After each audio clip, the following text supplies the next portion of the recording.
Welcome to the Mama Needs a Moment podcast. We're your hosts, Chrissy and Cindy, co-founders of Her Health Collective. We are two moms obsessed with revolutionizing the way moms take care of themselves. We are so glad you're here. Let's dive in. It's wonderful to have you with us for this episode of Mama Needs a Moment. We love spending moments with you. We also understand that parenting is challenging and full of so many ups and downs. It's our goal to bring you useful discussions each week on topics that moms truly care about. I'm super thrilled to introduce you to our guests. Katie Parker, Becky Fife, and Allie Callister are the owners and co-creators of a program that you're going to be excited to learn about. It's called I Believe in Me, and it was created for tweens and teens in the age range of 11 to 13 or 14-ish. So my girls are the perfect ages. The I Believe in Me program was created to provide real tools and habits that strengthen confidence in tween and teen girls. They do this by using garden imagery and analogies to help girls understand who they are and what they have to offer. This in turn helps them become stronger, find their voice, and grow in confidence, which creates a solid foundation of a happy middle school life. It feels amazing to know that there's a program like this out there. And trust me when I say they are moms who get it. I hope you enjoy our discussion. It's great to see you and meet you. And the energy right now with all of us it feels so good. Yes. Oh, I love it. I love it. So we were just talking to Becky and she told us that it's 7 a.m. where you are. Yes. 7 a.m. where all of you are? Yes. Yeah. Are you in the same area? California. Katie and I are. Yeah. We're the same. Allie and I live close. Yes, Okay. and I'm Vegas. I'm in Las Vegas. So We're same Southern time California. zone. We're Yeah. kind of like 20 minutes south of Disneyland.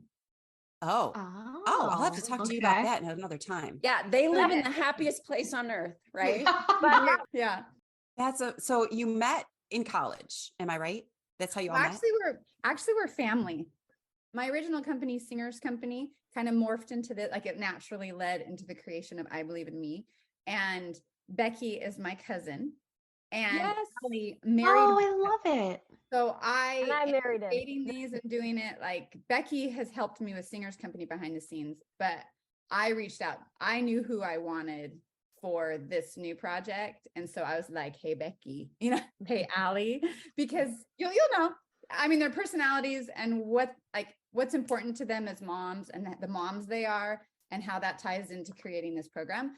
Yes, they're very handpicked.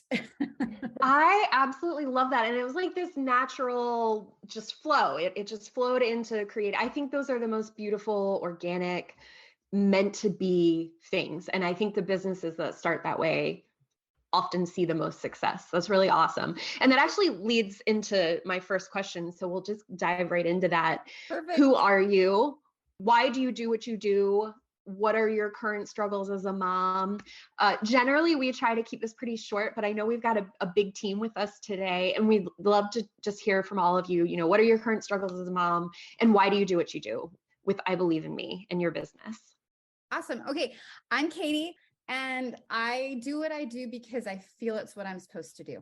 And as I've worked with young girls for years since high school, and as I've progressed and as I've become a mom and had my own kids, girls and boys, I've got 6 kids myself, and there's a huge range. And I've got like one grad, in the middle of college, and I've got one that's 4 and her last day of preschool today.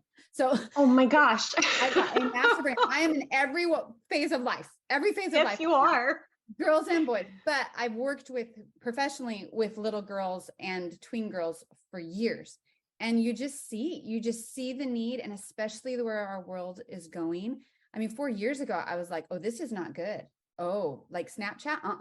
Like, I was like, I could see things, and it was just a massive need that was screaming my name, and parents would come to me. And I knew, I'm like, I have got to create something for tweens going into this phase of life where they're creating life habits, whether they realize it or not. With the knowledge I have and the experience I have, I have got to get on this. And I just felt it in my heart so too strongly to ignore it. So that's what I do. I'm a mom first. First and foremost, I will always be a mom. And even running businesses, I start my day as a mom. I've got scrambled egg and cheese on my notes right now because I'm throwing breakfast together because I'm a mom first. That's where my heart is. And I'm able to do more things than that. And I'm grateful for that. But I just love my kids and the struggles as a mother. Oh, how long is your podcast? Because we all have felt it and each kid is so unique and so different. But I think my biggest struggle as a mom is making sure that they always see the love in everything we talk about. Like, even if it's not criticism, I don't want to say, but any correction, anything that I do, any meal I make, any time I'm driving them, that this is me loving and supporting you, how much I believe in you. And that's my job as a mom. And I'll never go away. I will always be here for you. And these are all the ways I am here for you throughout the day. So just making them realize that. So it's not ever this, it's just me lifting, me helping, even though sometimes it might feel hard for them. Thank you, Katie. I loved everything you said. I felt it in my own home last night where I needed to channel some of that. So thank you for sharing that. How about you, Becky? So I am Becky and I am a mom of 7, same kind of stage. My oldest is married, lives on the East Coast. My youngest is 9. So life is very busy. I feel like I'm in the trenches, and I feel like I should have motherhood figured out by now, but there's some days that humble me so fast. I have to go back to like my basics, but the reason why I am a part of I Believe in Me is because I believe in the power of women and girls become women. And I have 4 daughters out of my 7. I have 4 girls, 3 boys, and all of my daughters are different. And I've seen them struggle through different things at different times. And also too, I feel like some people might look at my daughters and think, oh, they have it all figured out. They don't have any struggles. They have it easier or whatnot. And it's not true. Every girl struggles, even the ones who look like they have it all together and even the ones who don't, right? Everybody's going to have struggles. So everybody needs to help and not judge and give the benefit of the doubt and be part of a solution instead of just complaining about what's wrong. I'm so motivated. I'm so inspired by Katie and her vision to give these girls a really good stepping stone to how they can find happiness and real things that will work in their life. There's things that have been created organically where Allie, Katie, and I will get the chills and we're like, oh my gosh, we need to talk about this. We need to share this. This is what the world needs to hear right now. These girls need to know A, B, and C. And it's just when you feel like you're getting that kind of energy and that kind of like enlightenment, it's powerful. And then you realize this is bigger than the 3 of us. So that's why I do it. And I love it. I love being with these women and I love meeting other women who also believe in positive mindset and looking for the good. And then maybe my current struggle right now, summertime has just hit. My kids are coming off of a busy school schedule and it's with my boys. I'm trying to get my boys off the screen, off the Xbox or whatever they're playing. I always call it the wrong thing. They're like, Mom, it's a Wii. I'm like, okay, well, whatever it is, get off the screen, go outside. So they know better, but sometimes I'm just like, okay, I'm unplugging the TV. I'm unplugging the switch, whatever it is. Sometimes it drives me nuts. So that's my biggest same struggle over here, Beck. I'm feeling your pain. Same girl. I'm with you. I really appreciate the authenticity in everything you said, Becky, and the passion that all of you exude as you speak is very apparent. And I'm feeling it. I'm vibing with it. Thank you, Chris. Allie. Yeah, absolutely. Allie, how about you? Okay, I'm Allie. I have 4 kids ranging 4 to 11. So I'm like in the thick of littles. My oldest 2 are boys, my youngest 2 are girls. I feel like my 7-year-old thinks she's a teenager right now. So I feel like I'm raising one. But let's see. When Katie approached me to come on to the I Believe in Me team, I was like, heck yes, I'm coming along. Let me just ride along on the coattails of Katie and Becky. They're so phenomenal, amazing mothers, amazing women. And I remember being like that middle school girl. I was always a pretty happy and confident child growing up, but like there were still lots of struggles. Like we moved to a new school. I didn't know a single person. There were just things that I wish I had known better or had like tools to just be like, okay, this is how you can go and meet friends easier, or what do you do when you're sitting alone at lunch? I totally had that moment, like sat by myself at lunch in middle school for the first few days. And I was like, yes, I want to like help these girls know what to do when problems come or when little things in middle school come up. So they let me ride along. They let me come along on this like fun little ride, this fun journey. And let's see, my struggle as a mom right now, maybe a lot like Beck, is just like, I think I'm in survival mode, actually.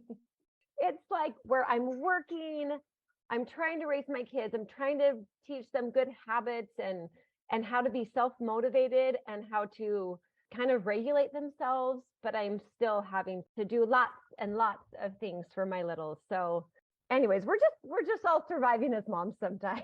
That's so true. When you were talking, I was thinking about the shift that it took because my girls are 10 and a half and 13, fresh 13. I mean, 2 weeks into 13. Yeah. And as we were getting our 13-year-old out for a camp this morning, I was like, oh, this is so different because they can get their breakfast, they can get themselves dressed. But when they're 4 and 5 and 6 and toddlers, you don't have as much of the fight for the electronics. So it always shifts. There's always something else that comes in. So there's no easier anywhere along the line, in my personal opinion. But we're going to go into a roll the dice, fun, quirky, surprise, get to know you question. And I'm going to start in alphabetical order. So Allie, even though you just spoke, you're going to go ahead and you're going to go first. Then I'll go Becky and then I'll go to Katie. Okay. So you have the choice of choosing between the numbers of 1 and 31 for your question. 25. 25. What do you enjoy spending money on? Oh my gosh, workout clothes. Really? That would be yes. I literally just came from my workout class. So you live in workout clothes? I do. I So I absolutely love workout clothes. And then I would say travel. Can I have two? So yeah, of course you can. I'm so with you, Allie. Yes. I love moving. I love group fitness classes. I love all the things. So give me all my workout clothes. All right. So what is there a particular brand that you have found that just works with your body, that feels really good, that's everything you love? I love Lulu, but I also love Athleta. I do too. I love Athleta. It is buttery and soft, and I'm really, really short. I'm like barely reaching 5'1", so I can actually buy the kids' clothes. Oh my gosh. It's so amazing. So they're half the price and it's great. So, and as a workout instructor too, I get a discount. So it's just that's just the cherry on top. Yeah. I love their programming too. Just like what they do for women and girls and stuff. Totally. So, I love it. So those are my top two. Yeah. Well, thank you. Okay, Becky. I love it. Your choice is to either stay with that one or get a new number. 1 through 31. I'll get a new number. I'll choose number 13. 13. Where is the coolest place you've traveled? Oh my gosh. Okay. Well, just last month for the first time, I went to London and Paris. Ooh. And I loved it. I went with my oldest daughter. So it was just the two of us for about 10 days traveling around London and Paris. And she has done study abroad there, so she knew it well. And people have asked me, which did you like better? And I'm like, I can't choose. They were both fantastic and incredible. And the whole time I literally just had this like feeling of awe of the beauty of like these old buildings and history. The history. We went to the Louvre and I could have gone there for 2 more days. Like it was just, I just loved it. I loved it. So, and I've never really gone on like a trip like that because all of our trips have kind of centered around the kids, and beach trips are the easiest. You don't take kids to a museum in London, in my opinion, or Paris. So I got to go and I was just surprised how much I loved it. Now, did you plan this as like, what caused this planning of this trip? just my daughter saying, hey, mom's never been to Europe and and she's been a few times. And so she kind of gave it to me as a Christmas present where she planned the whole itinerary and we went. So that is amazing. I'm so excited really for a mother-daughter trip. Yes.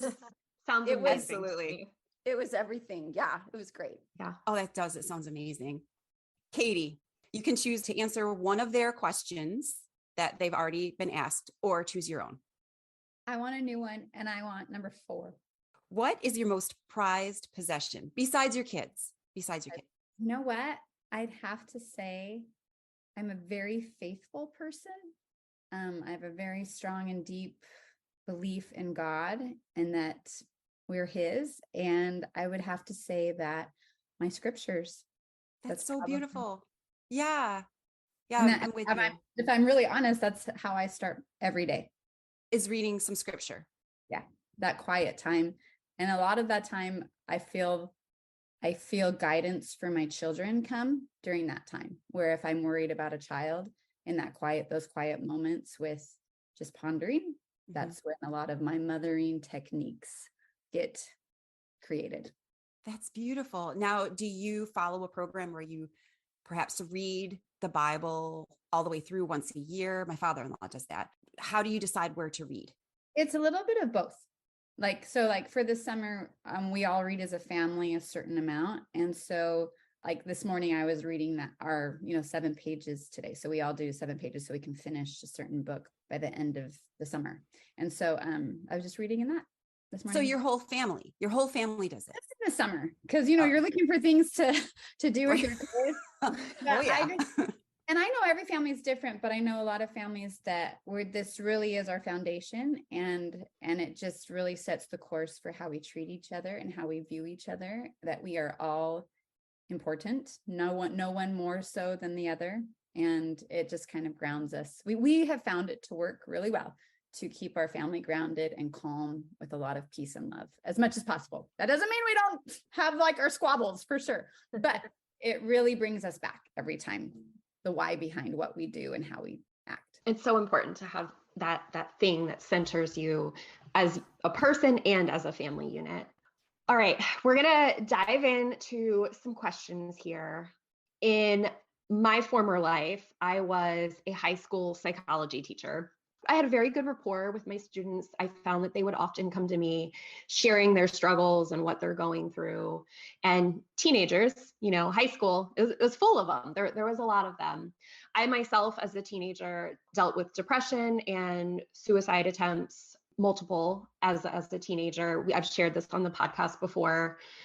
And through teaching teenagers my own experience, I recognize how prevalent difficulties and mental and emotional struggles are in the teen years. But now I feel those struggles have become increasingly amplified due to the pandemic, social media, technology, as we mentioned, shifts in the pressure that we put on kids at younger and younger ages.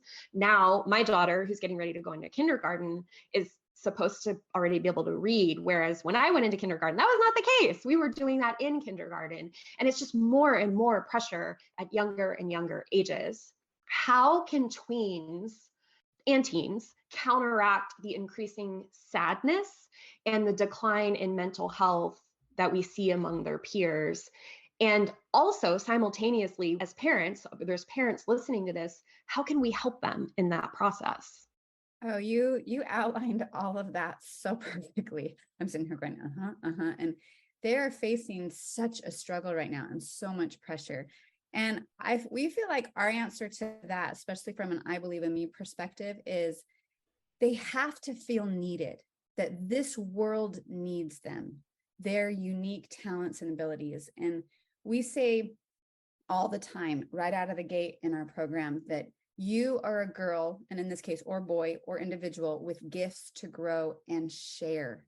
And in that sharing, well, first you have to acknowledge that this world needs you. If we were all the same, like social media tells us to be, if we were all the same, this world wouldn't even function. It wouldn't be beautiful. It's our differences that make it all work together. If everyone was like Katie, oh my gosh, it would implode. You know what I mean? It's like, it's just not going to happen. And the way we describe it, we use all these garden analogies. And I think it helps these kids grasp it better, and really it stays inside them. So what we say is, my favorite flower is the daisy. But if my garden only had daisies, it would be pretty. But think about if I brought in Becky and I brought in Allie. Becky loves tulips, Allie loves hydrangeas, and I had brought all these different flowers in, how much more beautiful that garden would be. And that's like life in the world. We all have different gifts and talents, that bringing them together and working on them separately, but sharing them with everyone makes this world way better. I mean, that's the beauty of life. So number one of that question is, how can we battle this sadness and decline? They need to be busy. They don't have time to be sad. That's kind of the mentality. And what I was going to tell parents is, help them discover their gifts. Some of them may already be a parent. Help them, sign them up for classes if you can. Sign them up for, private tennis. Sign them up for poetry writing. Sign them up for a creative writing class. Get them writing. Incentivize them to write a short story. Let's go shopping if you can finish the short story, and have this goal of submitting it to this youth magazine. I mean, like, I'm talking like really working. I feel like nowadays the difference between kids now, I talk to my kids a lot. Think about life on the frontier. There were not a lot of sad kids.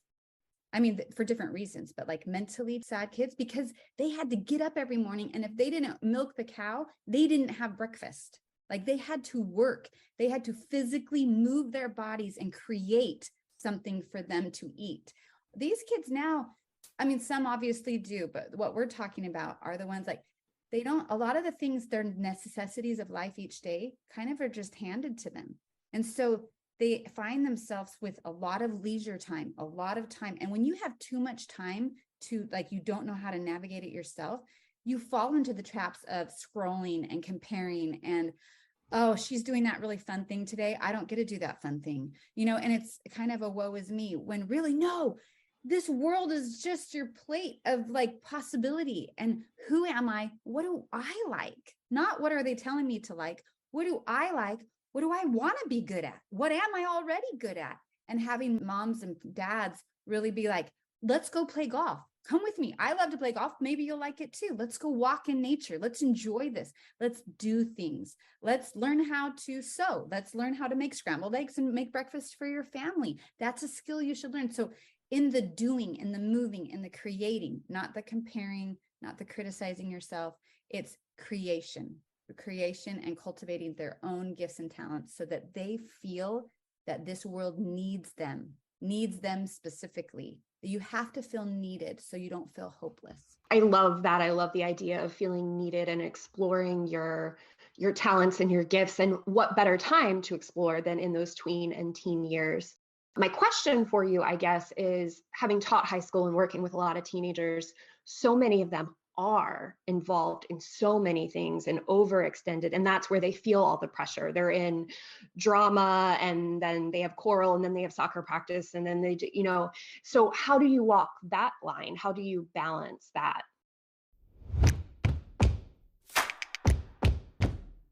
This episode is sponsored by Her Circle, the supportive and welcoming community for moms created by Her Health Collective. Her Circle is a welcoming and supportive community for moms who are passionate about making change for themselves, their families, the community, and the world.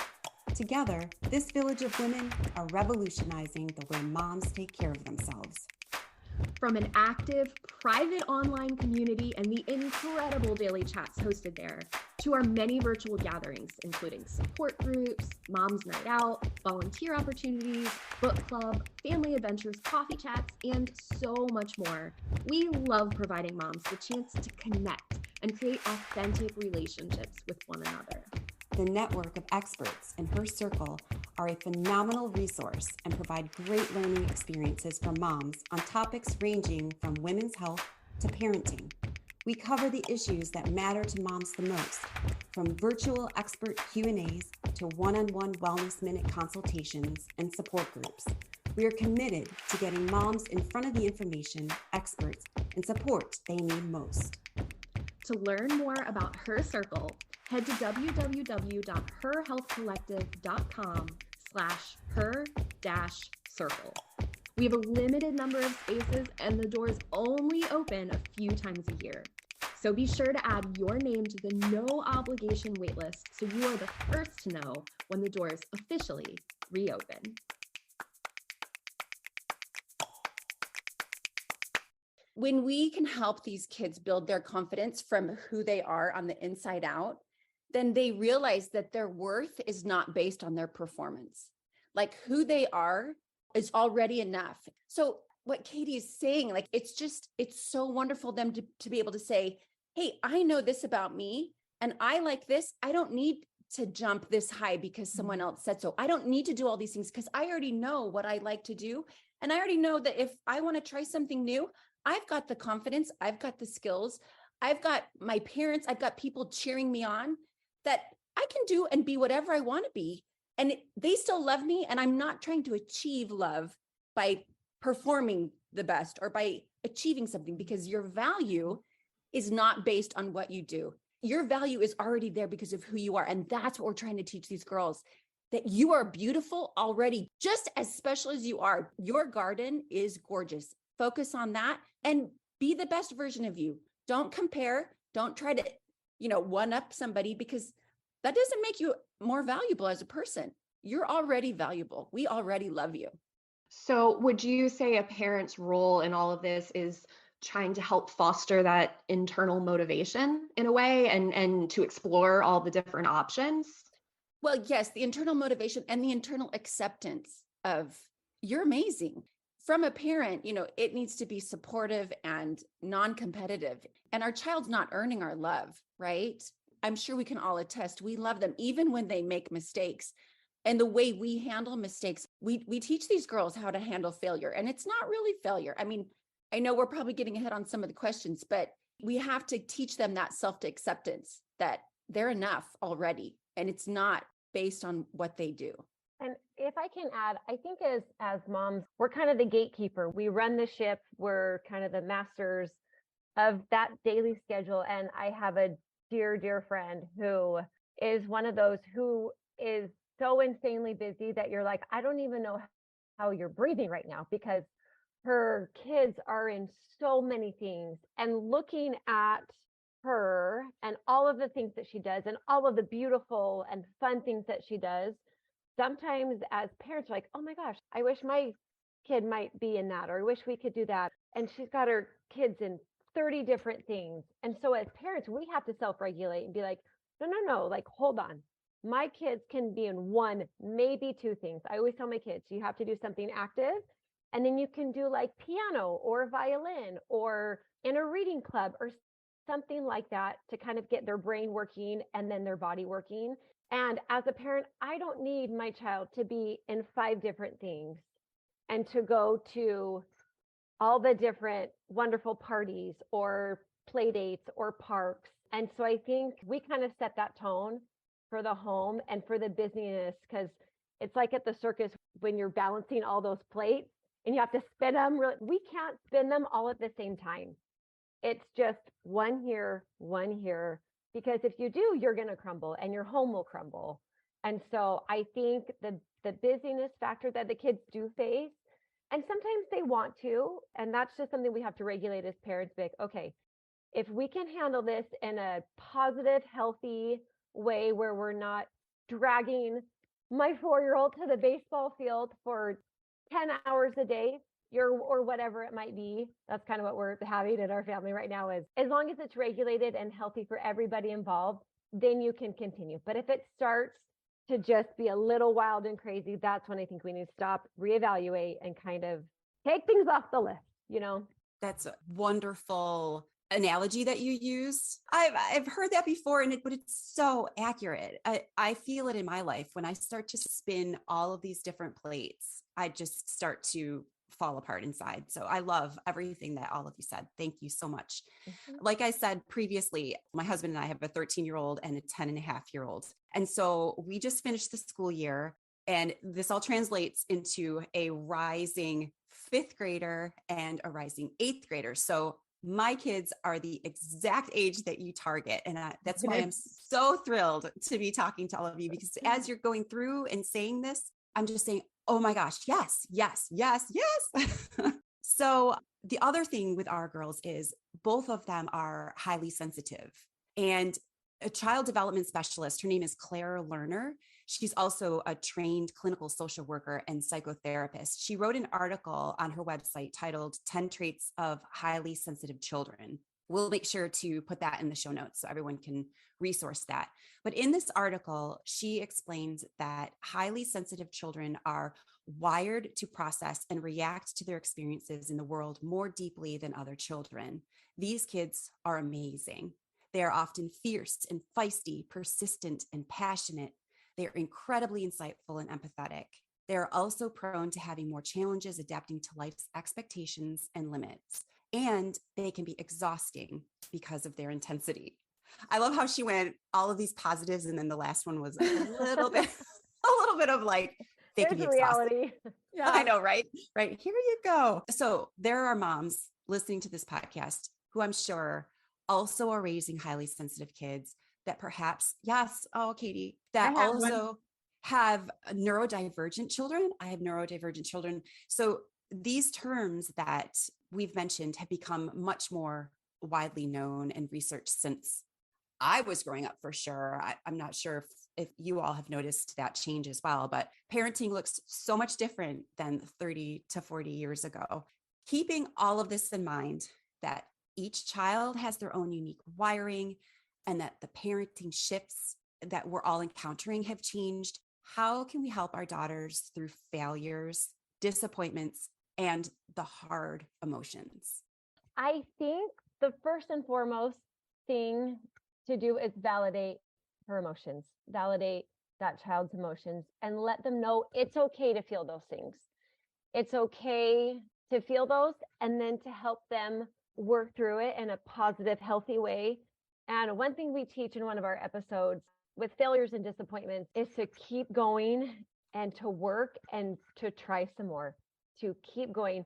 In it, as you're gardening, sometimes I'm not a master gardener. Katie is our master gardener. And when you're gardening, sometimes all of a sudden a worm will like come out of nowhere, and it kind of shocks you. And it's kind of these things, disappointments, failures that come into our life. We call them wormholes. And we teach the girls that when these things come into your life, that we want you to fill them with light. We want you to fill them with good, positive things to help you work through those emotions of whatever is going on. Maybe it might be a divorce. Maybe you didn't make the cheer team at your high school. Maybe your best friend moved. Maybe you've sat alone at lunch for the first couple days of middle school and you don't know how to make friends. These are the wormholes that these middle schoolers are experiencing day in and day out. And so we teach them to fill it with good things and turn kind of worry into work. And part of that work is routines. Start with your morning, midday, and evening routines. Those are a safe place. You get up, you make your bed, you brush your teeth. Those are things that are almost automatic.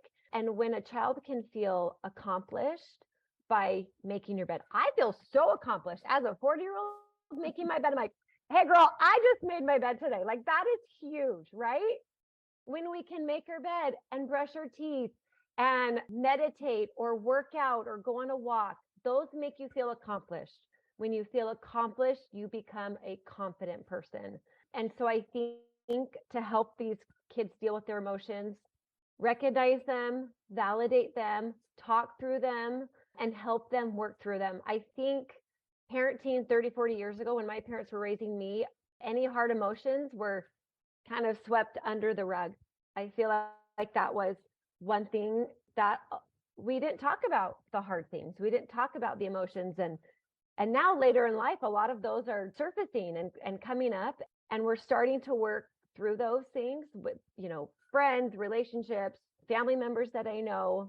So I think to validate the emotions, work through them, and then just start working and teach them to start a routine. and to feel accomplished, and then confidence will follow. I think specifically in these kids who are highly sensitive, I think as a mother, as you guide them as they grow up, things change with these special ones. I called mine a blonde stallion because he had so much energy. You know, stallion is kind of wild and crazy, but if you can harness that strength and really train that horse, it becomes a champion, right? So I could see that. I'll probably get emotional, but as a young boy, it was looking for the good and not setting him up to fail. As a young child, I quickly saw patterns as a mom. Okay, if I take this kid shopping, it triggers something. And then I become like, be quiet, you know, and I become a horrible mom. And I'm like, I can't do that anymore. So I started ordering my groceries like 20 years ago because this child couldn't go to the store. And that's okay. I knew when he was 13, he'd probably be fine in a store. But at that age, I had to make adjustments as a mother so I wouldn't set him up to fail. Then as he got a little bit older, he had these emotions, these strong emotions that would come out. And I saw the patterns. It wasn't because he didn't love us. It was because at home, he was comfortable with us. So he let loose all those things he was bottling up at school and at church. And I would see the difference. I'm like, he acts fine here, but when he comes home, it's like a monster. And I could see, okay, I can't punish this. I have to help him funnel this and be able to balance and let loose, you know? So at a younger age, it was like, you go and punch this pillow as hard as you can, as much as you need to. If you're frustrated with your brother, it's, you know, because you love your brother, but this pillow doesn't feel the hurt like your brother does, but you got to get this out and that's okay. But then as he got older, it was able to be, okay, at the end of those emotions, now what? Can you see how those emotions, like when we get to 13, can you see how those emotions set off the house and the house kind of turned crazy this morning? And it's not because you're a bad person, it's because you're a strong person. And as you get older, you're going to learn more and more how to harness this energy into good. And you already are. Look at this. Look at you on the baseball field. You kill it. It's amazing. Look at you on the track. Look how fast you can run. Look at you at football. Look at you with your friends. Everyone loves hanging out with you. You're so fun to play with because you've got energy and look at you like at this charity event. You could totally act like Peter Pan, the best one because of all the energy you have.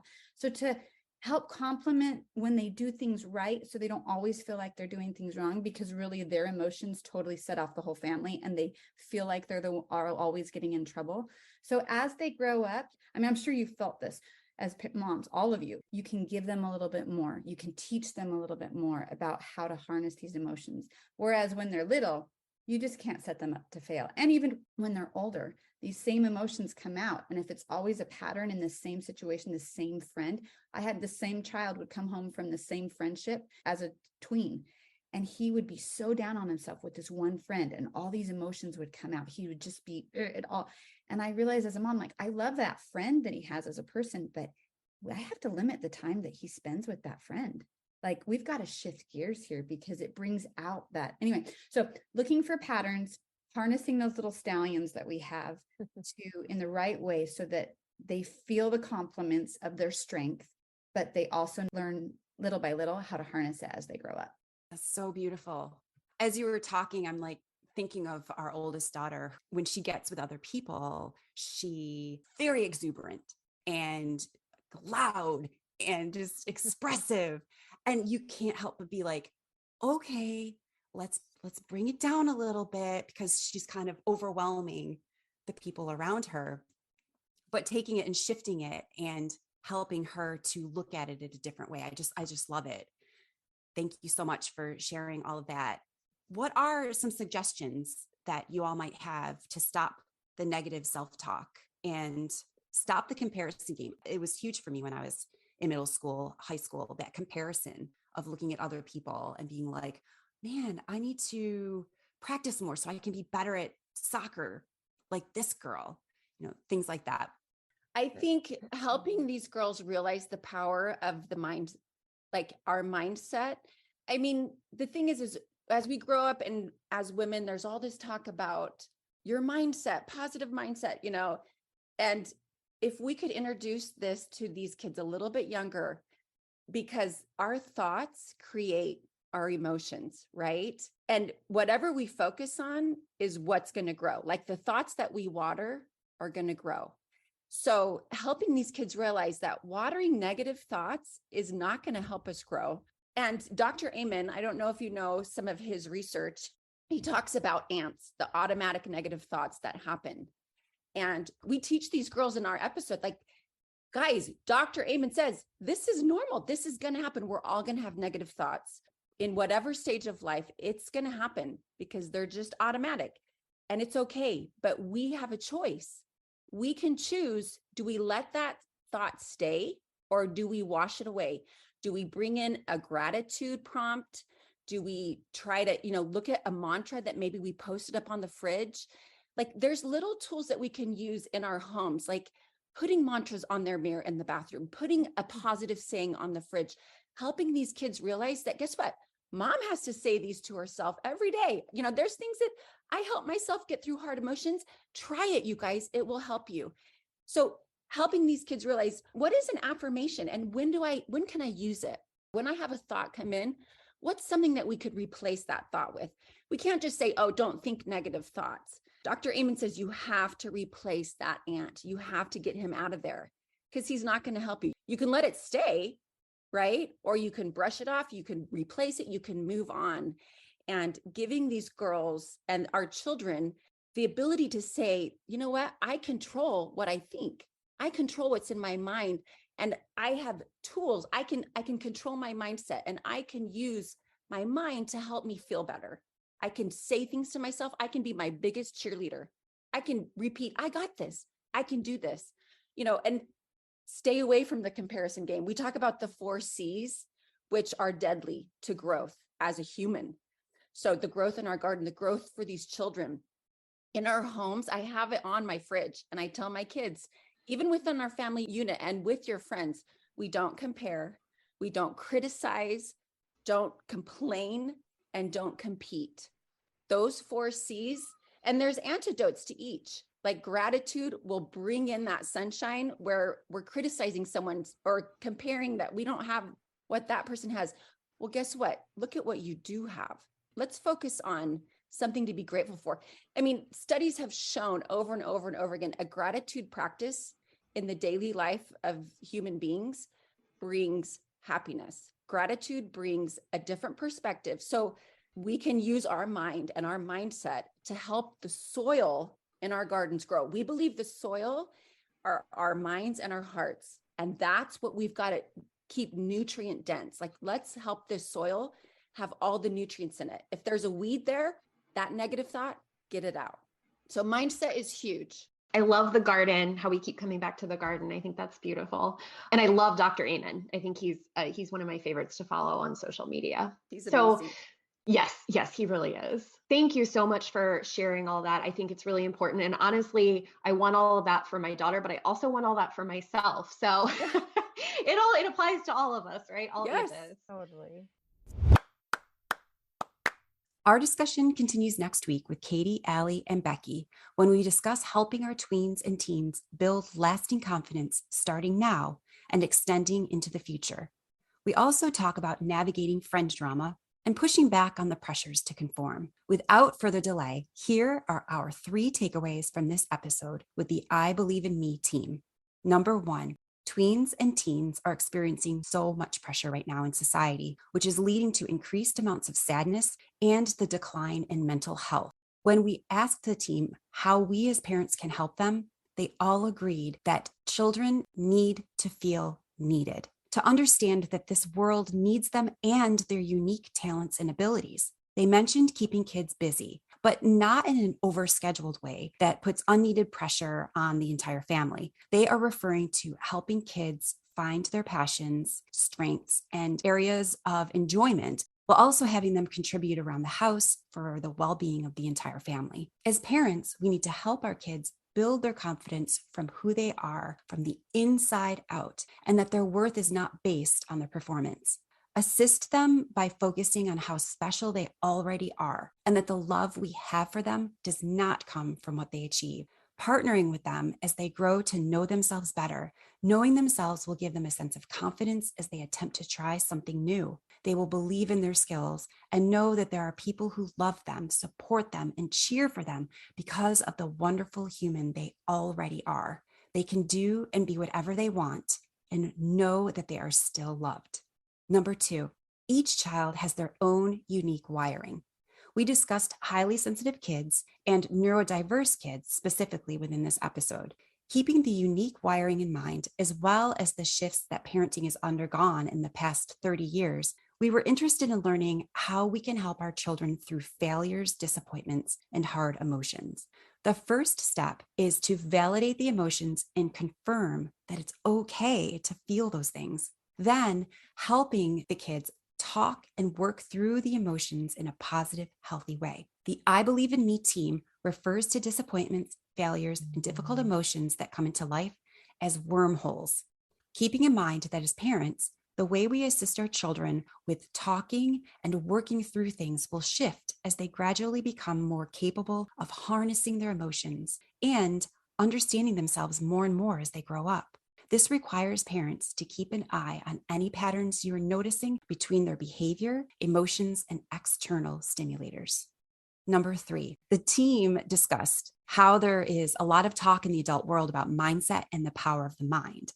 They mentioned it would benefit our children if we could introduce these concepts to our children a little bit younger. The professional Dr. Amen and his concept of ants, the automatic negative thoughts, were discussed. In Dr. Amen's work, he says, we're all going to have negative thoughts in all stages of life because they're automatic and it's okay. However, we have a choice about what we do with those negative thoughts. We can choose to let the thoughts stay, or we can wash it away with various tools, such as gratitude, affirmations, and positive statements. In their program, the ladies talk about the 4 C's, which are deadly to growth as a human. The 4 C's include comparison, criticism, complaining, and competing. They teach antidotes to each of the 4 C's, where children learn to use their mindset and their mind, which they refer to as their soil, and continue to make it nutrient dense with minimal weeds, referring to the 4 C's. High five, friend. We've enjoyed hanging out with you. Follow us so you're the first to know when we drop a new episode. If you've enjoyed your time with us, let us know by leaving a review. We always love hearing from you. Until next time, stay true to you.